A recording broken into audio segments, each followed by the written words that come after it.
Hi అండి, welcome to Shreshtha kitchen.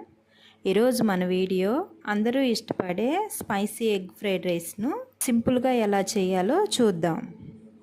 దీనికోసం stove పై pan పెట్టుకొని సరిపడా ఆయిల్ వేసుకొని ఈ ఆయిల్ వేడవుతున్నప్పుడు 2 నిమిషాల పాటు బీట్ చేసుకున్న 3 ఎగ్స్ను ఆయిల్లో వేసి కంటిన్యూస్గా ఇలా ఫ్రై చేసుకోవాలి.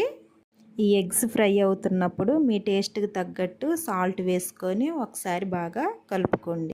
ఇప్పుడు 2 రెమ్మల కరివేపాకు కూడా వేసి కరివేపాకు అంతా ఫ్రై అయ్యేలా ఫ్రై చేసుకోండి.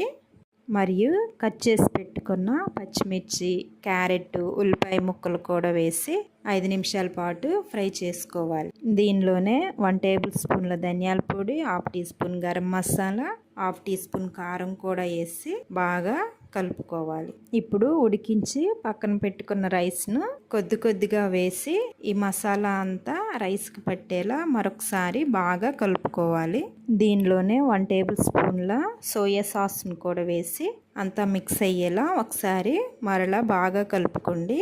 ఫైనల్గా కట్ చేసి పెట్టుకున్న ఆనియన్స్ను కొంచెం కొత్తిమీర కూడా వేసి అంతా కలిసేలా మరొకసారి కలుపుకోవాలి. లాస్ట్గా ఒక నిమ్మకాయ కూడా పిండుకుంటే మన spicy egg fried rice ready. వీడియోలో చూపించిన విధంగా spicy egg fried rice ready. చూసారు కదా, మీరు కూడా ఇలా ట్రై చేసి ఎలా వచ్చిందో నాకు కామెంట్లో తెలపండి.